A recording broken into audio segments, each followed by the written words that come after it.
Good morning. Welcome to From the Nosebleeds. I'm Joey Gunnar here with Trent Finnegan. Make sure to like, comment, share, and subscribe. I'm in shock. I feel sick to my stomach waking up this morning. How many more times can they get away with this? And of course, I'm talking about the Broncos and their disgusting, hard to watch, gut-wrenching win over the Raiders yesterday. It made me feel like I wanted to die. It was so bad to watch. I was in shock the whole time. I mean, this is a team. The Broncos are a team that I had hopes to go to the Super Bowl. I really did. I thought that this was a Super Bowl team, and there is not a doubt in my mind that they will barely, if even, make it past the wild card round. What did we watch yesterday other than just complete hell from this team? Watch bad football, and we're not going to talk about the defense. We know how good the defense is. Oh, the defense was amazing. The defense has been great all year. The defense has carried them all year. The Broncos, starting with the defense. The Broncos are 3-0 when they score fewer than 20 points. The rest of the AFC is 3-41 when that happens. That says a lot in its own, and we keep talking about it, and I get it. People are saying Bo Nix is awesome when he goes out and dominates the Cowboys defense and he dominates the Bengals defense. This isn't even a good defense. The Raiders are a retirement home. You got Jeremy Chin out there. You got Devin White out there. Besides Max Crosby, that is not a good defense. No. And you get horrible footwork. You get missed throws left and right. You get bad play calling. They did not want to run the ball. J.K. Dobbins had 5.5 yards per carry in the first half, and they only ran the ball 4 times. It's just, there is no way. I don't care if they're at home. I don't care if they have the 1 seed and they have home field advantage.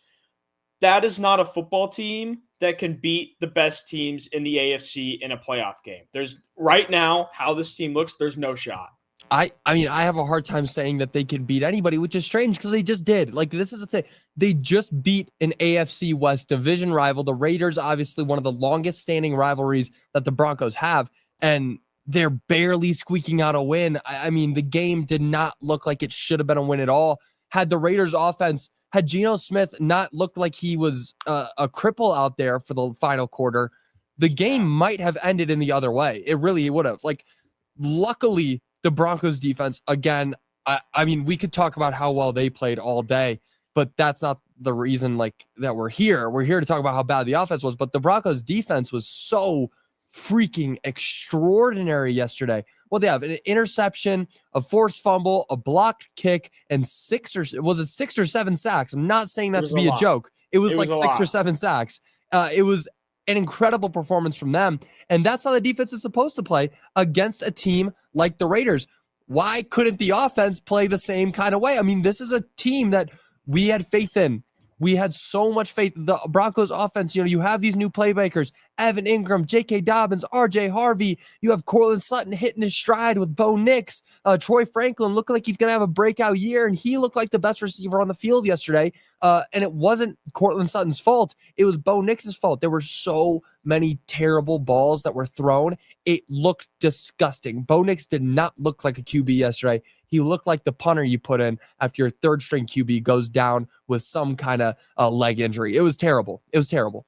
Yeah, and I like this comment we got in the YouTube chat here about how many times does Sean Payton say they have to improve the offense? It's like the fan base can see how bad this is, and yet it's still, we're improving, we're working on stuff. Everybody can see how bad this offense is, and I get it. Short week. Okay, awesome. It was a short week, Thursday night, and we can maybe give an excuse to that. I'm not going to give that an excuse, but if people want to, I get it. So you want the Broncos to win the AFC West if you're a Broncos fan. That means that the Broncos have to be better than the Kansas City Chiefs, who they play at home in 10 days, and that game is going to tell a whole lot about where this Broncos team really stands. The Chiefs hosted the Raiders at home a few weeks ago. The Chiefs, to start the game, went touchdown, touchdown, touchdown, touchdown, field goal in the first 3 quarters. And those touchdown drives were 9 plays, 17 plays, 16 plays, and the field goal and the 11 plays, and the field goal drive was 9 plays. That's what a good offense is supposed to do to a bad defense like the Raiders. The Chiefs walked them up and down that field. They dominated that game. That game was over in 5 minutes. And yet the Broncos are over here. I don't know if it's a playing with their food. I don't know if it's a playing down to their opponent. But for comparison, the Broncos to start last night's game went 3 and out, 3 and out, 3 and out, 3 and out, 5-play touchdown drive, interception, 3 and out, missed field goal, 3 and out. And then another field goal, which was negative 2 yards because they got the ball at the 10-yard line off the punt. They were deep in the red zone and they couldn't score like a touchdown. Those sound a lot different, right? It's Yeah. what a good team does to a bad defense versus what a bad team or a mediocre team does to a bad defense. And it's infuriating. I mean, what do you want to talk? The double pass on 3rd and 1 when you could just run the ball twice. You could run the QB sneak twice. The overthrow to Troy Franklin, just the arm punt, the interception at the end where Bo Nix misses Pat Bryant and Troy Franklin doesn't expect the ball to come to him, so he's late on it. Like, that's just a couple. How about Bo Nix just instantly rolling out to his right 30 yards behind the line of scrimmage and chucking the ball away instead of stepping up in the pocket, standing tall, taking a hit and throwing it? What about the back shoulder ball to the front left pylon, or if he throws it on Evan Ingram's back shoulder, it's a touchdown, but his footwork is bad and he underthrows it right into the dirt.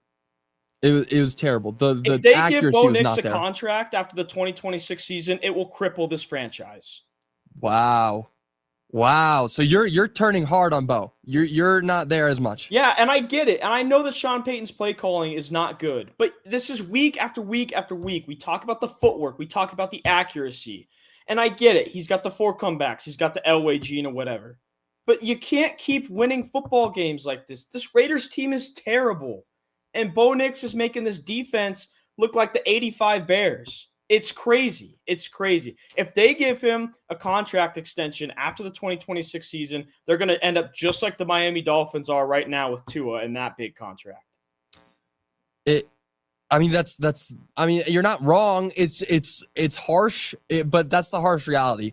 If Bo doesn't step up and start playing like we want him to play, like he can play, then yeah, it's going to be a bad situation. But I mean, what you saw yesterday was just terrible accuracy. I mean, I'm thinking about the first pass to Courtland Sutton that was like 3 feet over his head on the end zone. Like he's got the space. He's got about a 3-foot gap in between him and the closest defender. And Bo Nix throws a ball that's going out of the end zone and Courtland Sutton has to toe tap it. I'm thinking about RJ Harvey hitting him behind the line, and Harvey's got it, reel it in behind him and bring it up for a 2-yard loss behind the line of scrimmage. There were just so many inaccurate plays that the receivers around him and the running backs around him, including RJ Harvey, and that's the most credit you'll ever hear me give RJ Harvey. He had an okay game yesterday. They're making Bo look better, and that's not how it's supposed to be. You think about the best quarterbacks in this league, the Josh Allens, the Lamar Jacksons, the Patrick Mahomes, even I don't want to put Joe Burrow in there. Those guys lift their team up. They make the receivers look like all pros because of their ability to get them wide open and fit the ball into tight spaces and just make them look better by giving them easy passes to catch. That's not what Bo does. Bo makes it as hard as he possibly can for his receivers to look good. And it was extremely evident yesterday. And it's hard. It's so hard that we're sitting here talking about a win like this. What is this, like 3 weeks in a row now? I mean, the Cowboys one was great, but you're going up against one of the worst defenses I've ever seen. That was injured, and that defense that was already bad was injured. Yeah, they beat the Bengals, one of the other worst defenses I've ever seen. So, like, sure, you're getting these wins. You're on a 7-game win streak. That's great. But why can't you do it in wins that actually mean something? People say style points don't matter, but there's a difference between style points and winning a game like you should.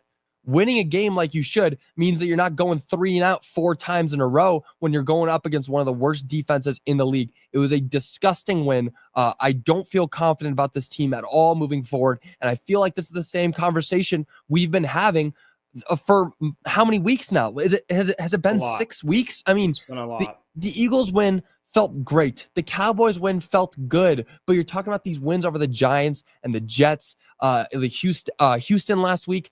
Those should be easier wins that you can get more handedly. it's upsetting.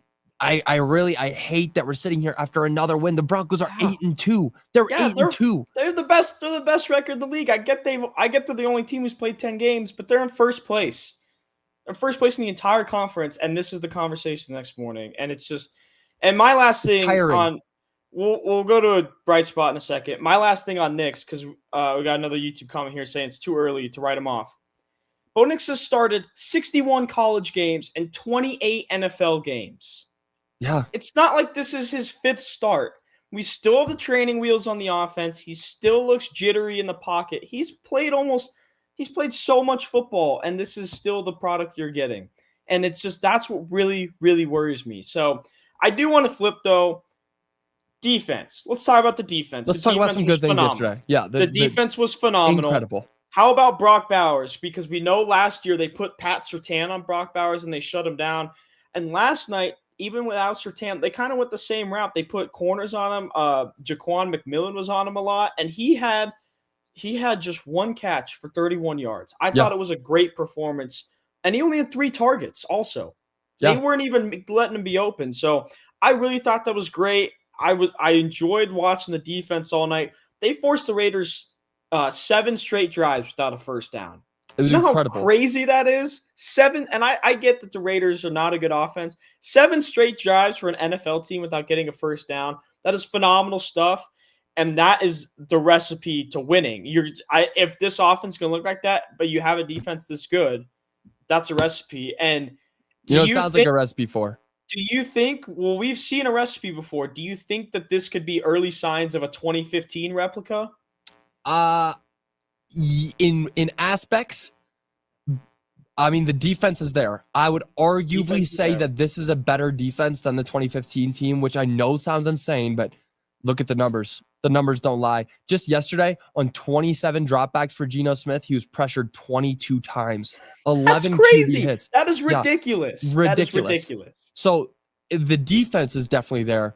But the offense in 2015 was still better than this in certain ways. I mean, I felt more confident in that 2015 offense than I do with this one.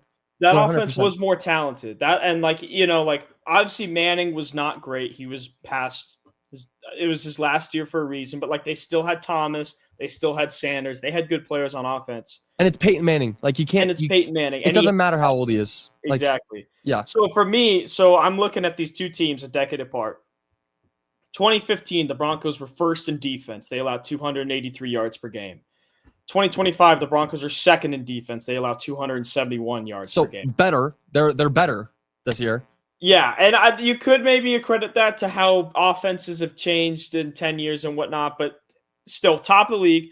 And then offense, 2015 Broncos were 16th with 355 yards per game. 2025, they're 15th in offense with 335 yards per game. So those two, kind of how their units stack up against the league, are eerily similar 10 years apart. And this defense has some dogs. Like I said, this offense does not have the same type of skill players. The offensive line is better on this team, I believe, which helps them out. But with how good we know how good Buffalo is. We know how good Kansas City is. We see how good Indianapolis is. I think Baltimore can make a late push. They still have Lamar Jackson. You look on the other side. The Rams look great. The Seahawks look great. The Eagles, they've been kind of quiet this year, but they're still the Eagles. They got a championship pedigree and a lot of talent. So, and that's a great comment we just got from Skunk Life Media. That wild card game, especially if it's at home, if say a 6 seed Kansas City. Yeah, you were just talking about this before we started. Yeah, that wild card game at home is going to be a painful one to watch, because one of these really good teams who's going to get stuck in a wild card spot is going to come to Denver and they're going to send a message. Yeah. No, yeah, 100%. And I think about okay, 2015, obviously one of the best defenses of all time. They were incredibly successful. We know that. We know how successful that 2015 team was. They won the Super Bowl. The Broncos could do that. They could win the Super Bowl if it weren't Bo Nix and Sean Payton in the spots that they're in. If Sean Payton wasn't the play caller and if Bo Nix wasn't the quarterback, if they had somebody else, I would be confident. I would take a lot of different even I really do not like Trevor Lawrence, but you put Trevor Lawrence in this offense? This team's 10-0 with Trevor Lawrence and Super Bowl favorites. I would take. There's probably 17 or 18 quarterbacks. I think that this team would be Super Bowl favorites. With There's Bo more Nix, for me, or instead of Bo Nix. I mean, the ones that I wouldn't take, like a Justin Fields. I think Bo Nix is better than Justin Fields. I think he's better than Kyler Murray. Definitely anybody on the same Kyler roster. Murray's different. All right, here. Let's go through this. You're a Kyler fan? Let's go through this. I think that if Kyler Murray was in the right offense, it would be different. Okay. Sorry, let me get these quarterback things pulled up. Okay, we're gonna go through this one by one. Okay. Lamar Jackson, yes. Yeah, of course. Mahomes, yes. Allen, Herbert, yes. Stafford, Prescott, Burrow, May, Love, Darnold, Goff, Mayfield. Darnold is a funny one. Darnold is a funny one because the Broncos wanted him to come in. Remember that? Last year, they wanted Sam Darnold, and now look what he is. Now look what he's doing. But yeah, keep going. So Mayfield, that's 12. Stroud, Hurts, Lawrence, that's 15 right all there. Of them. Yep, all three of those. Daniel Jones. Yep. Caleb Williams. Jones. Yeah. Jaden Daniels. Of course. Kyler Murray. I know we disagree on this one. Aaron Rodgers. For like a stopgap, like if he were to come in on this team, they would win the Super Bowl this year. This team this year, you get 1 year of Aaron Rodgers. Yeah, he would win the Super Bowl this year. Okay. Brock Purdy. No. Okay, I disagree with you on that one. I think they could do it with Brock Purdy. Geno Smith, probably no. The way Geno Smith's playing this year. I love Geno, but no. I like Geno. Tua, no. That's tight. I'd probably say no. Nix is the next quarterback. Mac Jones, no. Flacco, no. And then you got actually Flacco is not a ridiculous one. I think that is like the baseline. Flacco is the baseline. And I'd throw in did we say you said Drake May, right? Yeah, Drake May this team would be JJ McCarthy even. Dominant. I'm gonna say JJ McCarthy. That's fair. And then the rest is the young guys like Penix, Bryce Young, Justin Fields, Jackson Dart, McCarthy, Cam Ward, Dylan Gabriel, Tyler Shuck. I don't think any of those guys count except maybe McCarthy. McCarthy for me, he's only played 4 games in his career, so I'm gonna no comment that because I just haven't seen enough from him. All that I've seen from JJ McCarthy is a comeback against a division rival in the Bears in the fourth quarter and a pretty good win over one of the NFC favorites in the Lions. So yeah, okay, so there's 20 quarterbacks right there. There's 20. Yeah, that's a lot. And so that's where it really shows. Is it is a lot on Bo. I mean, every single time, whenever there's a win or a loss, the cameras go to the quarterback. The weight falls on his shoulders, and it should, rightfully so. He has not played well. He's had a bad season. He is. We're deep enough into the season. I've been having this conversation for a while. We've had this conversation before. He's having a sophomore slump. This is a sophomore slump, but will he be able to climb out of it, or is this what we're going to be having to get used to? Is this who Bo Nix is? Is this Bo Nix? You know, we saw another slow start from this season. We saw it last year where it took him until week 4 to throw a touchdown. Last year was fair because last year's fair. Yeah. And then he got up to a slow start again this year, and it's okay, maybe this is just Bo. Maybe it just takes him a little bit to get back in the groove. It's week 10. You're 10 games in, and you're still. And you got Steve Spagnuolo licking his chops looking at that film for Kansas City's defensive coordinator. He's sitting there. He's got his feet kicked up right now. He's got his coffee in his hand. He's got the remote in the other hand, clicking through these plays from last night and just laughing his butt off watching this Broncos film. Yeah, he's feeling good. Now, I mean, the defense is going to pose a real tough challenge against Patrick Mahomes. But we were saying yesterday, the Broncos don't win this game handedly, which they didn't. The Chiefs are going to smell blood in the water. And that's exactly what you were just talking about. Spagnuolo is licking his chops. He's so excited. I'd be excited. The Chiefs are I don't have the actual number, but it's somewhere around 22-4 coming off of bye weeks. And they're coming off of a loss before the bye week to the Bills.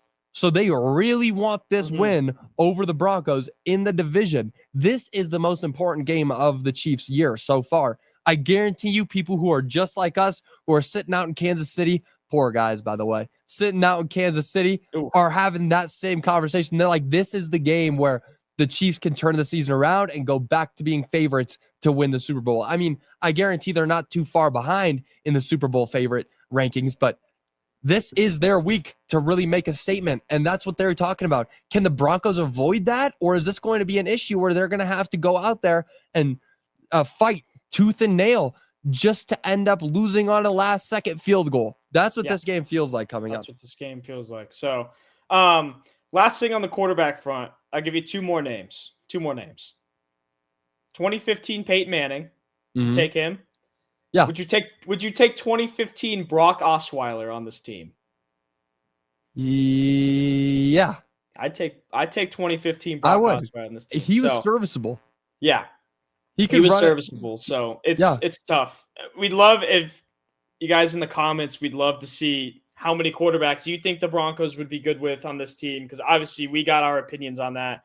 It's going to be interesting to see how Bo Nix develops for sure.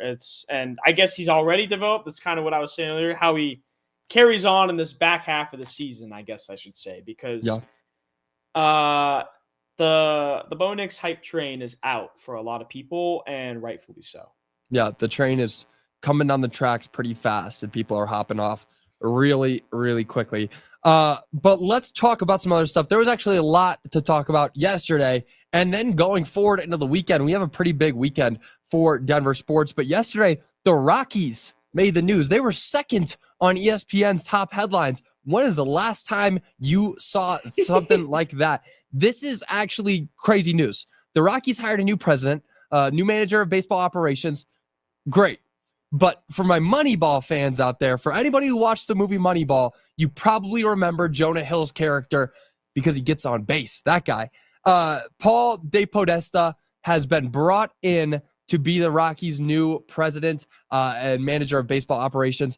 Big news. This guy changed the game for baseball, really made all sports more analytics based, made scouting different for players. Great baseball mind, a great sports mind, was actually working with the Cleveland Browns for the past decade, which is insane. But he was over there, great scout. This is big news, Trent. This is huge. Yeah, it's good. And there's very mixed opinions on this move. I think people hate it just because they hate the Monforts and they'll hate everything the Monforts do, and that's fair. I get it. Yeah, that's I don't blame them. I don't blame him. And I get people say, "Oh my goodness, they picked a guy from the Cleveland Browns who knows what the Browns are doing over there." But this guy has been in baseball for a long time, and he spent the last 10 years in football with the Browns. He spent a whole lot of time in baseball before that. I don't think that this is a terrible move. I don't know how many good names there really were out there. Like the two candidates they had last week were guys in front offices of teams who were like, there was never going to be a phenomenal option for this. That's how hiring a new GM, a new president of baseball operations goes, because all the best guys are locked in with their team. You gotta take a shot on somebody, and obviously you got to do your due diligence. But this guy, it's an outside voice. It's a guy who has a very different perspective. It's a guy who's been around baseball for a while. And I just maybe it's 20 years too late, because like you're saying, with the analytics and stuff, and in the 2000s, he really helped change how modern baseball came to be. Maybe it's too late. Maybe he's got another trick up his sleeve to revolutionize baseball one more time. I personally don't hate the hire. I think it's decent. I don't know how much better they could have done. There wasn't a lot of great candidates out there.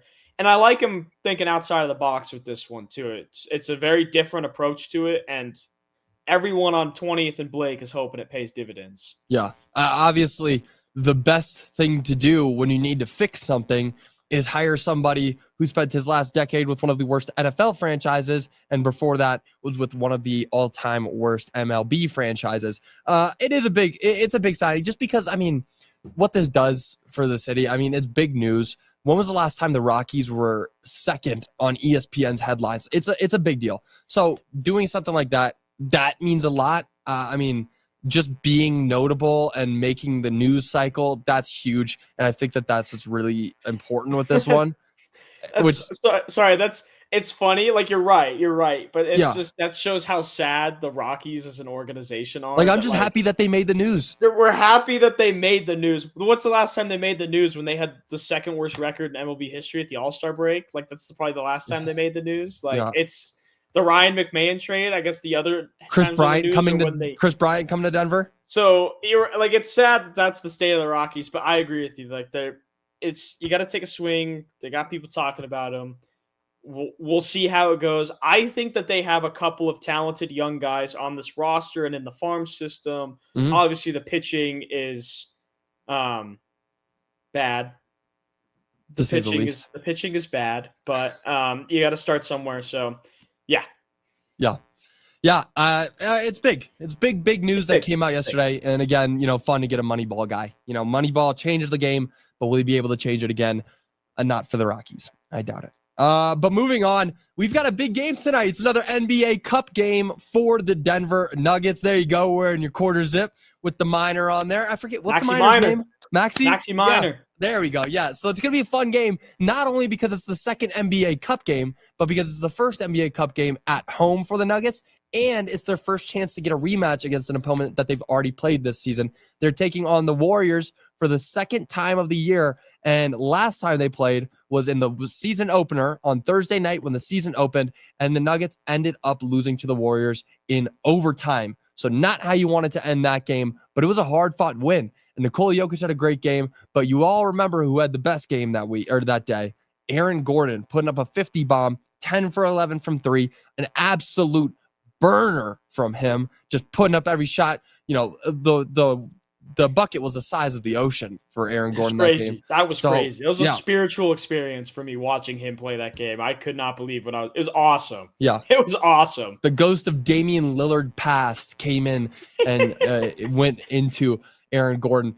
Great game, but tonight should be a lot of fun too. And there's a couple reasons to that. Again, obviously the rematch, you want to go out and get a win here, but also because this should be a bigger win because the flamethrower, the best shooter of all time, Steph Curry, is not going to be playing tonight. This is huge.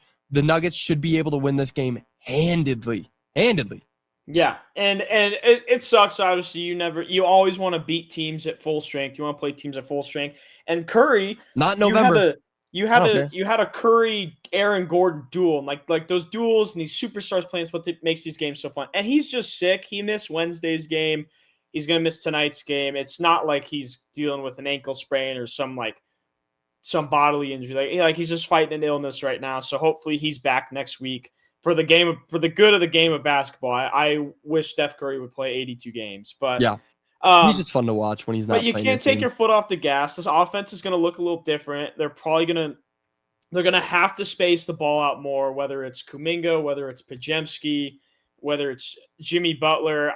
I know that theoretically it should be a big Jimmy Butler game tonight for them, but I still think that Golden State's going to try and spread the wealth pretty evenly.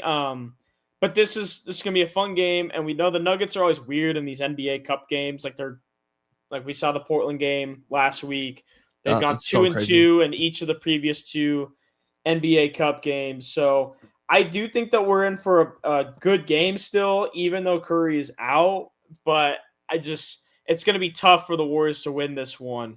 Yeah.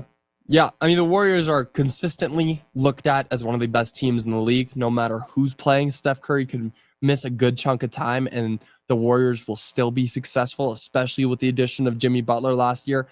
They're going to get theirs. Like Jimmy Butler's going to get his. Kuminga's going to get his boards. Podziemski's going to get his assists. But there has to be one player, and that's going to be what it is. There has to be one player that's going to ball out. And I doubt that it's going to be Jimmy Butler because he's likely going to have Aaron Gordon or Cam Johnson on him, who are both great defenders, probably the best defenders on this Nuggets starting lineup. So those guys are going to do all that they can to lock down Jimmy Butler and force it to be somebody else. And that somebody else could be a Buddy Hield.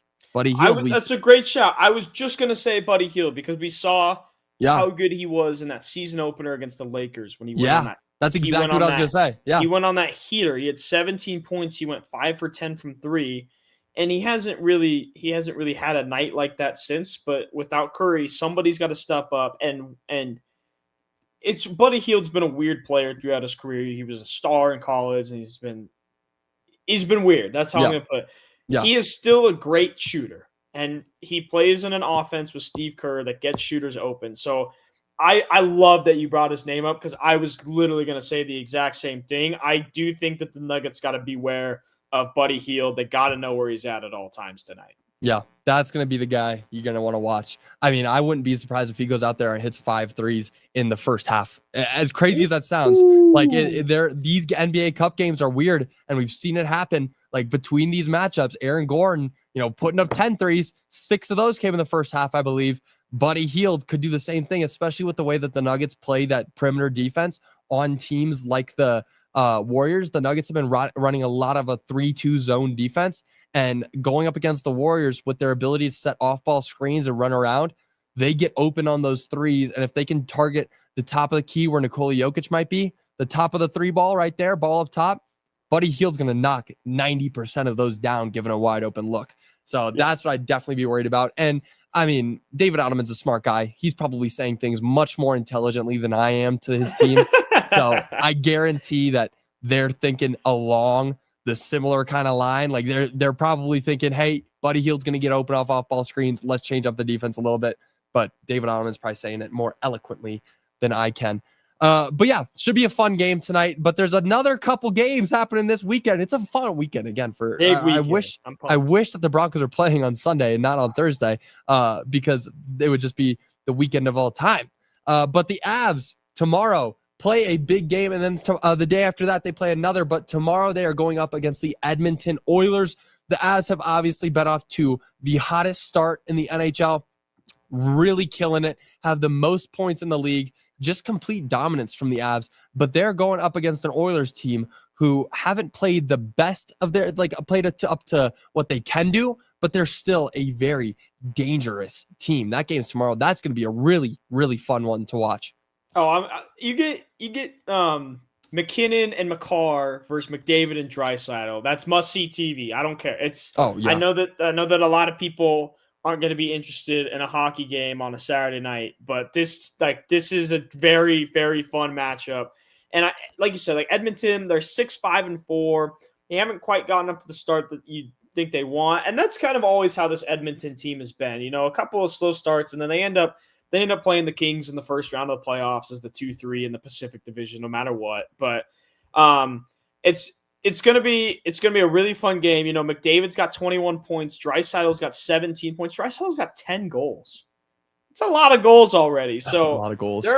They look like in form. I saw them in person. They were playing the Rangers a couple weeks ago. I went and saw them, and it's hard to judge hockey, just like it's hard to judge basketball this early because it's just so early, and you can tell people aren't really hitting the gas full throttle and whatnot. But I do think that we're going to be in for a high-scoring game.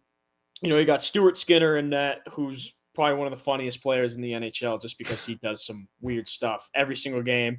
I still think that I don't know who's going to be in net yet. They haven't announced it for the Avalanche, but if it's Blackwood, he just hasn't really gotten up to speed yet. And if you want to get up to speed, hey, here's Connor McDavid. Hey, here's Leon Draisaitl. Yeah. So, and then if it's Wedgwood, we know Wedgwood started well, and then Wedgwood's been playing like a backup recently. So I do think that we're in for a high-scoring game. It'll be a thrilling game. If you're not watching college football late tomorrow night, definitely get this game on main screen, second screen, whatever, because it should be a fun one. I'm super pumped for this. Yeah, that's why you gotta have the dual TVs like I have in my house. We got the downstairs one, and then you look up, and there's the other one sitting right up there in the living room. It's amazing. Beautiful. It's the best time of my night, just getting to watch 2 games at once. But yeah, I mean, Draisaitl's got 10 goals, but you know who else has 10 goals? Nathan MacKinnon. MacKinnon. This is a great matchup just because you have 2 high-powered players on both sides, and the Avs arguably have more if you want to count Marty Necas as one of their high-octane kind of guys. But I'm thinking MacKinnon and McCarr versus McDavid and Draisaitl. That's just a matchup for the ages, no matter what the situation is. I mean, we're talking about a game on November 8th. And we're talking about it like it's going to be one of the most fun games of the year. And it arguably will be, and this just because of what the Oilers can do. This is always going to be a potential Western Conference Finals preview. Always. Both of these teams are in the window, yeah. I like that point you made about Necas, because obviously we got the top 2, must-see TV, great matchup. But then, you look at Edmonton, it's like Nugent Hopkins is okay, Bouchard's okay, Roslovic is okay, Nurse is fine. And it's like these fine guys. And then you look at Colorado, it's like Netchus is awesome. Lehkonen plays well in the system. Olofsson has been a treat to watch on the third line. Yeah, flamethrower. You still have Landeskog. You still got Brock Nelson as your 2C. This Avalanche team is deeper than Edmonton. And so that's why I think that they're the better team. They'll come out with the win, but still. Yeah. Top 4? Are these the 4 best players in the league?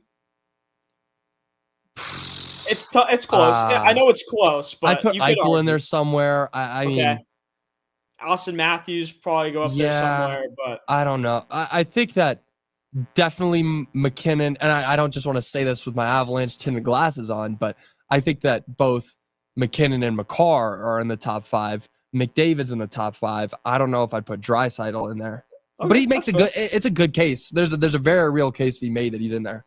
That's fair. That's fair. I love our guy Skunk Life Media has got some great comments this morning saying his hatred for the Raiders is rivaled by his hate for McDavid. I love that. I love that because I think ever since, even though that 2022 Western Conference Finals was a sweep, ever since then, there's been this tension. It's like Nuggets Lakers. I feel like, and it's there's this tension, and they don't play a whole lot, but when they play, it's hey, this one's circled on the calendar. These fan bases are chirping, and I do think that it's a good rivalry, even though it may not be the biggest one in the league. It's a really fun matchup. Yeah, it'll be fun to watch. And that game is tomorrow night. So make sure you tune into that one. I know we'll be watching that one. And then, of course, they play right after that against Vancouver. So they've got a couple good games against some Canadian teams. But we'll be talking about that on Monday. But one final game is happening this weekend for Colorado. And I know that you're dreading this one, Trent. You're not a fan of this team any longer. They've lost all your hope. But I've got hope in the new guy, Julian Lewis. Taking over. He's got the starting nod tomorrow.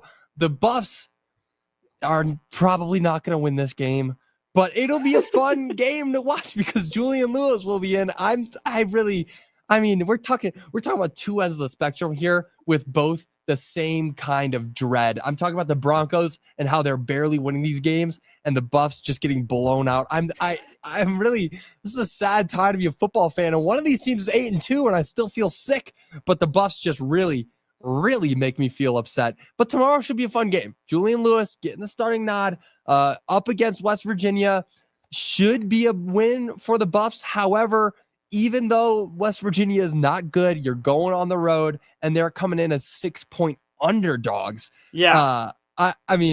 Probably not going to be a win. Probably not. And West Virginia just had a huge win on the road at ranked Houston. And CU went at ranked Houston and got their butt kicked. And like you said, like the Juju thing is fun, and now he's got a full week with, we assume Brett Bartolone is calling the plays. It's not Pat Shurmur. They'll never tell us. I don't know why this coaching staff chooses to keep this in such mystery. But you have him because Bartolone last week was calling the plays instead of Pat Shurmur. It still looked the same. It still looked bad. But he was prepping for Caden Salter all week as his quarterback. Now he gets to prep all week for Julian Lewis, who is a much way better passer. I can't even say how much better Julian Lewis is at playing quarterback than Caden Salter, and we have barely even seen him. So it's just, I just don't know what this defense is going to be able to do. Colorado's defense, West Virginia was running Houston up and down the field all day on Saturday. They scored 45 points. Yeah, it was an easy one. I think Houston's got a solid defense. Yeah. I'll pull this up again. They went touchdown, punt, touchdown, punt. And then the fourth quarter, they had 2 huge touchdown drives back to back to push it from a field goal game to a 17-point game. So I think CU's recipe to winning this is going to be winning in a shootout, which they have not scored a lot of points this season against good teams. I get it. They scored 37 points against Wyoming, and they scored 31 points against Delaware. You put UNI out there. Do those count? Count? Put me a quarterback. You line up at receiver. We're scoring 37 on Wyoming. Don't worry. So it's just I think CU's got to win in a shootout, and I do think Lewis in that second half last week he gave CU fans a reason to be hopeful. He had some good throws. The play calling was a little better. He showed some poise. Obviously, his O-line wasn't helping him out a lot, but I don't think CU gets this done. I think they lose by about a touchdown. Their only recipe is winning in a shootout, and I just don't think that they're going to be able to score 35 plus points. Yeah, I agree with you. We'll have to see tomorrow, but I really don't have much faith in tomorrow's game at all, other than the fact that Julian Lewis will be playing. I mean, Exactly. it's a brand new, it's a new era. Maybe he can go out there and reset the current and just kind of, make the team new again in one game. Is that something that he can do? Just go out there and build a brand new team in one game against West Virginia. I think it's possible. Yeah, that's fair. That's fair. Yeah. So time to do our last segment of the week. My favorite segment, one of them. We're talking about our poll. We put up a poll earlier this week where we asked, what will be the Broncos' margin of victory? What will the Broncos' margin of victory be over the Raiders? 12% said a 1 through 6 point victory. 12% of you were right. 7-13. 49% of people thought it was going to be at least a touchdown. And then 37% of people thought that it would be a 2-touchdown win for the Broncos. And then 2% said loss. Those are the Raiders fans that live in Denver and watch Denver sports for some reason. But they were in there. So 49% plus 37% plus 2%. I don't know the actual number. Oh, no, I do. It's 88% of you were very, very wrong, and 12% of you were right. These comments were making me funny. And as we do the polls, we always put a few of your guys' comments in. So go to our YouTube and Twitter when these polls come up on Monday and add some comments because they're always really fun to feature on our show. But at E. Haylock said, quote, "Oh, goodness. I'm hoping for us to score at least 45 points. Hey, well, Haylock, I really hope you didn't put too much money on that one. That was way off. You needed about 35 more. Five more touchdowns for the Broncos, and you're right there. I wanted 24 points, and they didn't even get close to that. I wanted 31, and then it wasn't close to that. And we all wanted 40 points because this Raiders defense is terrible, and yet we got 10. Take it or leave it. We got 10. At Matt Blatchy, short week, probably a close game, and I'll take it. That's good. I mean, that's close. It's a really good call. But this next one I had to put in because it might be the best call I've seen in a long, long time. I have a feeling the Raiders are going to play us really tough. I think we win, but I don't think the Broncos cover the spread. The spread was 9, by the way. I would not be surprised if it ends up being a field goal win. At Derek Krupp, 7844. You win comment of the week. You win comment of the week. I mean, absolutely insane shout from Derek. Great call. Obviously not how anybody really wanted the game to go. And I do want to read some of your guys' comments because you guys were really active. We always love when you guys leave comments. But wow, what a day. This was right at the beginning. I feel you, man, because I opened the show up not feeling very good about anything. I love this one. I'm tired of feeling bad after wins, man. Yes. That's the story. That's the story of today. Throw every box score, throw everything out. You win the game, and how do you feel the next morning? And this entire city feels like crap. It feels like a bad hangover is what it feels like right now. I hate it. I hate it so much. Roy, always good to see you, Roy, up in the comments. Good morning, Joey and Trent. This was horrible. Okay, I was wondering if I was having a stroke there. I'm tired of Sean saying we got to clean things up. Nothing is getting done. Exactly right. Sean keeps saying we've got to be better at certain things, and nothing is changing.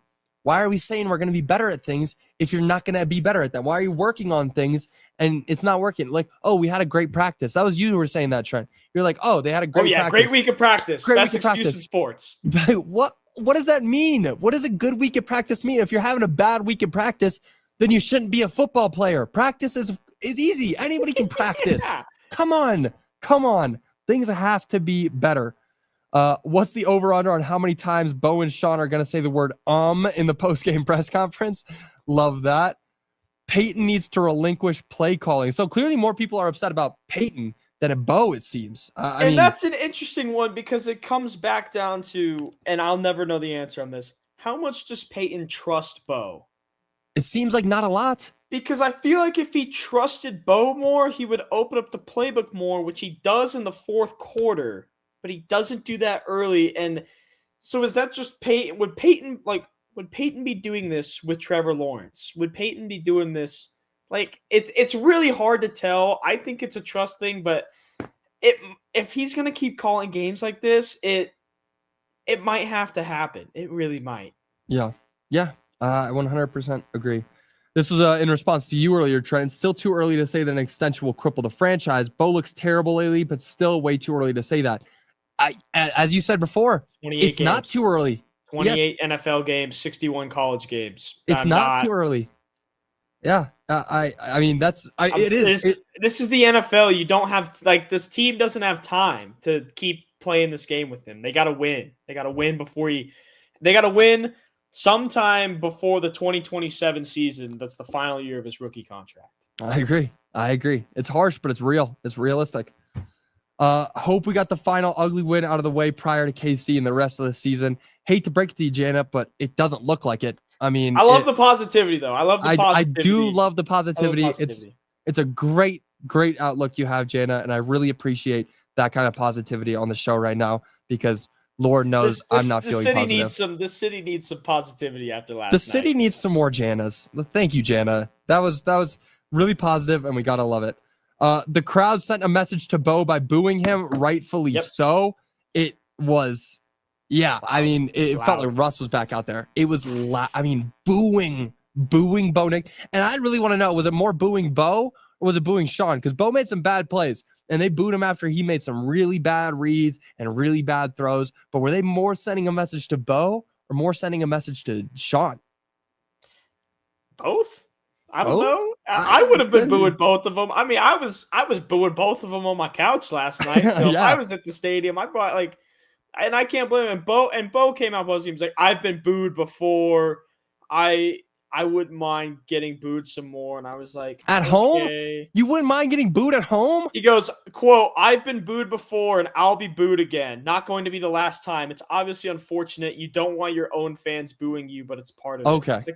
It's got to be a wake-up call. If that's not a wake-up call, then I don't know what it's going to be. But yeah, I think that fans, rightfully so, booing Bo Nix's decision-making, booing the play calling, booing just the overall inconsistency of that offense. Yeah. No, unfortunate. I really wish we were having a good day today. I was so excited to come in and be like, happy Friday, huge win over the Raiders. Victory Friday. Nope. Yeah, upset Friday. Sad Friday. Not feeling too good about it Friday. But that'll do it for today's episode. Thank you guys so much for joining. Again, leaving comments. We really appreciate all the comments. Gotta love it. Seeing all you guys join up in the chat. We'll be back with you guys again on Monday. Of course, recapping this huge weekend. We have 2 Nuggets games, 2 Avalanche games, a Buffs game. The Rockies did something because that's the most you'll hear me say about the Rockies all year. They did something. We'll leave it at that. We'll do that. But that'll do it for today's episode. Thank you guys for joining. We will see you on Monday. Until then, y'all have a great rest of your day and a great weekend. Bye, y'all.